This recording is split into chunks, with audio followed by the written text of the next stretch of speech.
What about John Jones? Is it USADA shit that we just haven't heard about?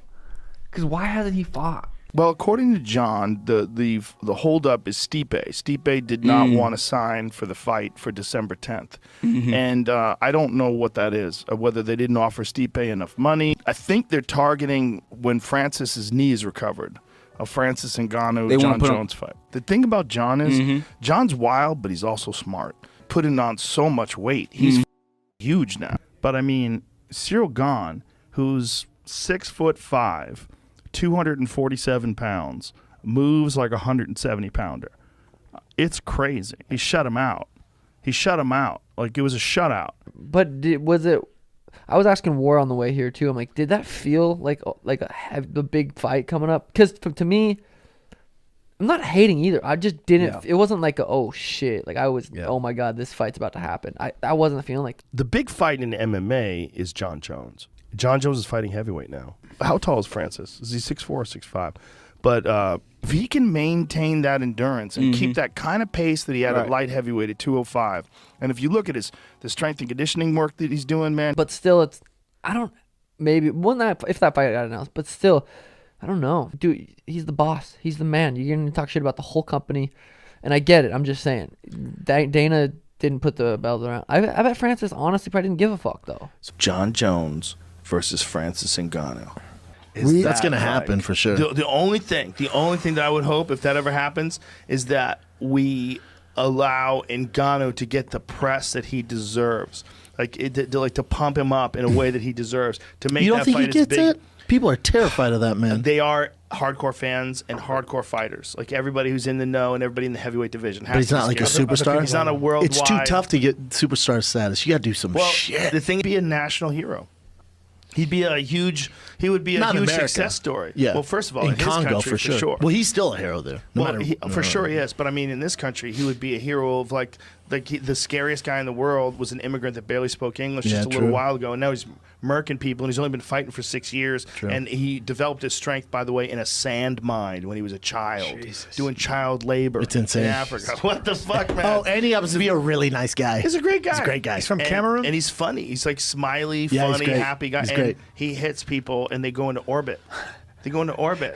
Their soul leaves their body. You know what's crazy? You know what's crazy? I think John still beats him. Dude, what a fight that would be. He does, right? What a fight that would be. I think John would be the favorite. Does John beat Stipe? If you had gun to your head? I think John beats everybody. There's not a man on this planet who beats John Jones. Wow. We've never seen John where he doesn't have to lose weight. We've never seen John where, he's not cutting 25 pounds and just fucking think how good he'd be. Watching his diet. What if he's eating healthy, like good large portions and just hydrating as much as he wants all day long? Maybe he's 10% better. We don't know. Maybe John Jones is really like the best 240-pound heavyweight in the world. He's just been fighting. Does he walk at 205? But he could get 230. there easily. He's 230 easily. Right, and if he decided that, look, he comes from one of the best camps in the world, right? If Javier Vasquez and Crazy Bob Cook get together and they come together with like a physical plan. He's so good. I just want him to go to heavyweight. I just want him to go to heavyweight. Because he'll get up for it. Can you imagine the fucking trailer for him versus Stipe, then him versus Francis Ngannou? Him and Francis, I'll faint. They announced that fight, faint. You don't see very many UFC fighters. You don't hear about them getting in bar fights. I mean, he's not the best ones, that's for sure. Yeah. If you go to like the top of the heap. Well, John is this is a thing. It's like I'm not making excuses for anybody's behavior, but I am saying that the best of the best are wild. I think you have to be like Mike Tyson. I think you have to be that goddamn good. There's like a level of good, like Hickson was never like an out of control guy in that regard. And there's a lot of jiu-jitsu guys that are not out of control guys, but they're the best of the best. But there's some fighters that like the thing that propels them is this like wildness, that they have this ability to like in the moment take great risks and also be very creative in the moment and do wild things. And sometimes that is the difference between the very best and the elite. Like John Jones has had some fucking close fights, man. This Alexander Gustafsson fight, that shit went to the wire. Well, the first one. Yes, the second one he destroyed him. But the first one he literally wasn't training. Literally was not training. That's crazy. Was not training. Imagine being that confident. Where you're like, I'm not even gonna train for this. There's a lot of psychology behind it, and he was actually telling me. I mean, he was admitting it that there was fights that where he would go out and party hard, like get really fucked up the week before the fight, and he said, "I think I did it because I had a built-in excuse, so that if I beat them." Or, I beat them, I can beat these motherfuckers even if I'm partying. But if he loses, he goes, yeah, but I was partying. So he kind of proved that with the Gustafsson fight. Right? He won the fight. Yeah. And he won the fight in the 5th round, too, by the way. The 5th round, he poured it on Gustafsson when he wasn't even in shape. And he wasn't even training.